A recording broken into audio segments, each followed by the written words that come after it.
In today's video, we are going to be talking about carbohydrates and exercise and whether they are necessary for performance. As an athlete, this is something I have researched and experimented with extensively. I used to do a lot of endurance cycling where I would go for rides of over 100 kilometers. I've done resistance training for years. I currently play ice hockey at the national level.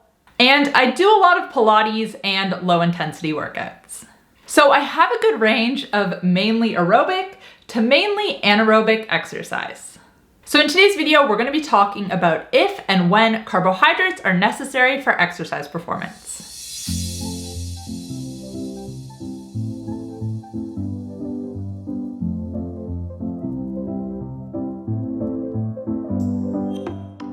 Hey guys, welcome back to my channel. If you're new here, my name's Kate. I'm a certified health and nutrition coach. I post new videos twice a week here on YouTube talking all things insulin resistance, weight loss, sleep, and more. So if you're ready to take control of your metabolic health, make sure to click that subscribe button. And you can also find me on TikTok and Instagram where I share new posts every single day. So let's start off by talking about if carbohydrates are necessary for the everyday exerciser. And then we will get into some different sports and intensity levels. And as always, there are going to be timestamps on the progress bar down below, so if you want to skip to any portion of the video, feel free to do so. I'm going to make this pretty quick. If your main goal is losing weight, reversing insulin resistance, improving your blood sugar, lowering your blood pressure, anything to do with your metabolic health, then carbohydrates are not necessary before exercise, and they might even be counterproductive. But let's break this down into the two main types of exercise you might be doing. So if weight loss, improving your insulin sensitivity, etc. are your main goal and you are doing cardio, then absolutely carbs are not necessary beforehand. This is because cardio is an aerobic workout, which means with oxygen. When you are doing cardio, you are going to be burning mainly fat for energy. If you are doing it correctly and staying within the zone 2 heart rate zone. So if you were to eat carbohydrates before this type of workout, that is going to temporarily take you out of this fat burning zone and switch to burning the carbs you just ate for energy instead. So this should be pretty clear why this can be counterproductive for weight loss and reversing insulin resistance.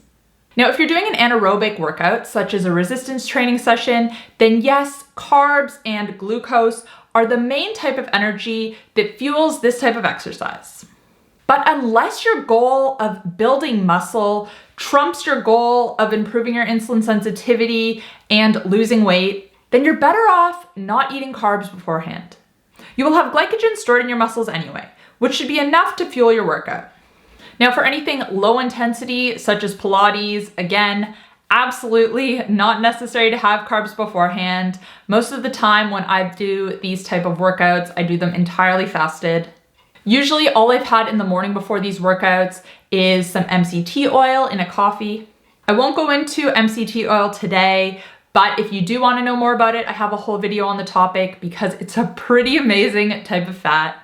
So the one exception to the rule where carbs could benefit the everyday exerciser is if you are partaking in an anaerobic sport such as soccer or tennis, for example, then yes, having 30 to 50 grams of carbohydrates before this type of exercise might help you to sustain your energy levels and maximize your performance. But again, for everyday workouts where your goal is improving your metabolic health, insulin sensitivity, etc., skip the carbs. Maybe do these workouts fasted if you can. That is going to be optimal. If you do need to have something beforehand, then definitely go with something high in fat, such as MCT oil, some macadamia nuts, maybe some hard-boiled eggs. And now I just want to make one final note before we move on. I will say that if you absolutely must include some carbohydrates in your day, I know a lot of people love their oatmeal and aren't willing to give that up. Targeting them around your exercise is one of the best times you can have them. This will help with blood sugar control, and you will be able to use the energy to fuel your workout. But are they necessary? The answer is still no. And honestly, if you're struggling to push through your workouts without having carbohydrates beforehand, you might have an electrolyte imbalance. I know a lot of people who follow me eat a low carb diet, and when we limit carbs in our diet, we actually retain less water and less electrolytes as a result. And because most people who start a low carb diet also cut out most processed food, a lot of us end up not getting enough sodium specifically, which can result in fatigue, lightheadedness, and muscle cramps during exercise. So personally, before any workout, I always make sure to supplement electrolytes. I love Sody's everyday hydration salts because they contain the perfect balance of sodium, potassium, and magnesium for everyday use. They also have no added sugar or sweeteners, artificial sweeteners, none of that, which is really hard to find in an electrolyte supplement. And to top it off, they actually taste delicious. I always drink a full water bottle with 1 serve of their electrolytes before my workout, and then I add it to my water bottle during my workout as well. If you want to check them out, you can head to 𝘆𝑐𝘾𝙃.com/Sody. I'm going to put that link in the description box down below as well. And make sure to use code 𝘆𝑐𝘾15 at checkout to save 15% off your order. All right, but now let's talk about if athletic performance is your main goal. And this is where I will admit that carbohydrates can be beneficial for certain types of exercise. Endurance exercise, such as long distance running or cycling, not so much as anaerobic exercise, however. And endurance cycling is actually how I got started and introduced to low carb diets. The concept of fueling my body with fat was something I was not familiar with prior. So this is going back a few years, but at the time, like I said, I was doing a lot of long distance cycling, hundreds of kilometers every week. It's kind of crazy. I found the time to do that now looking back. And there was one experience in particular that started me on this journey. So I was riding from Adelaide, South Australia to Melbourne, Victoria. I was doing this ride along the Great Ocean Road, and in total, it was a bit over 1,000 kilometers, which we planned and which we did over the course of a week. So I had done a few multi-day 500 kilometer rides prior to this. And at the time, I was following the standard dietary recommendations for cyclists, aka eating a lot of carbs. So I was starting my day before these full days of riding with a big bowl of oatmeal, some banana, lots of carbs, and a decent amount of sugar as well, although I was still trying to have only natural sugar. We would start our ride, I would feel great, and then after an hour and a half, like clockwork, I would totally crash. This is sometimes known as hitting a wall or bonking. Basically what happens is your glycogen stores deplete entirely, meaning all the carbs you ate before that ride that your body has stored have been used up. Absolutely nothing left in the tank, and let me tell you, this is the worst feeling. Anyways, after we finished this trip, I was extremely frustrated.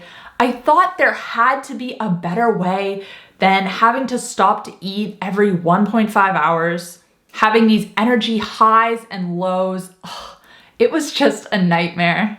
Long story short, that's how I got introduced to low carb diets and the concept of fueling your body with fat.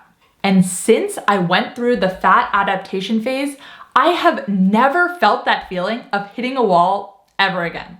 Once my body could use fat efficiently, I could go on rides that were 50 kilometers, even 100 kilometers sometimes, entirely fasted, and feel pretty amazing. I might fuel up with a few high-fat snacks beforehand and during, depending on the day, but nothing like the amount I used to have to eat before when I was fueling with carbohydrates. Anyways, all of that is to say that if endurance sports are your thing, you're probably better off fueling with fat or using a train low, compete high approach, which basically means you eat low carb when you're training and you only utilize carbohydrates when you're competing. But what about anaerobic sports? Let's start off talking about sports and then we'll get into resistance training. So like I said at the start of this video, I currently play ice hockey competitively, which is a very high intensity sport, lots of sprinting, little rest time. And when I first started playing again, I was already down this low carb path and I was absolutely convinced that you didn't need carbs ever for any type of exercise. So I tried to play without them and just fuel with fat. But since then, I've changed my tune a little bit. I've now adopted more of a targeted carb approach. Day to day, I still eat low carb with a heavy emphasis on animal protein. But before training, I supplement 30 to 50 grams of carbohydrates, which might look like a banana or a couple of dates. And I find this is enough to optimize my training. And this is still very low carb compared to mainstream athlete recommendations, which recommend moderate intensity athletes consume 5 to 7 grams of carbohydrates for every kilogram of body weight per day, which for me would be between 325 to 450 grams. And let me tell you, I have tried this approach before and it absolutely does not work for me. My blood sugar is all over the place throughout the day, with my energy and my mood following. And I don't even train any better. I have found that 30 to 50 grams of carbohydrates before training is the sweet spot for me. But now on to game day. So for these days, I have found that I do need a bit higher carbohydrates. Usually I'll aim for about 100 to 150 grams in the day leading up to the game. Depending on what time it is, obviously if the game's in the morning, then that's a lot harder to get in and I will not consume that many before the game. And then I replenish during the breaks between periods, usually about 30 to 50 grams.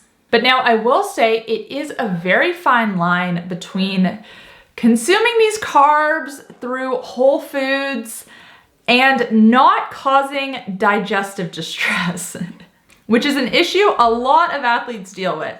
And again, this gets worse with very high amounts of carbs. But even my game day carb intake is significantly lower than what sports dietitians recommend.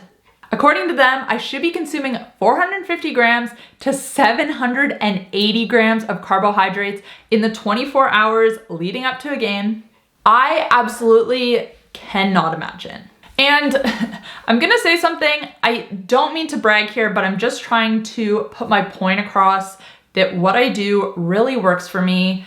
One thing that I'm often complimented on, and that is definitely one of my strengths, is my endurance and my energy levels on the ice. And like I said, yes, I'm supplementing carbs and I'm eating higher carb than I normally do, but it is still significantly less than what mainstream sports dietitians recommend. But now let's finish off with resistance training. Again, this is if you have specific muscle building goals and weight loss isn't your main one. If this is you, then yes, fueling these workouts with carbohydrates can give you an additional boost. For me personally, I find that 30 grams of carbs before a resistance training session is the sweet spot. And of course, I combine this with caffeine and with electrolytes. Anyways, guys, that is all I have for you today. I hope you found this video helpful. Let me know in the comment section down below what type of exercise you do and how you fuel your body. I love hearing from you guys in the comment section, and even if you just want to come say hi,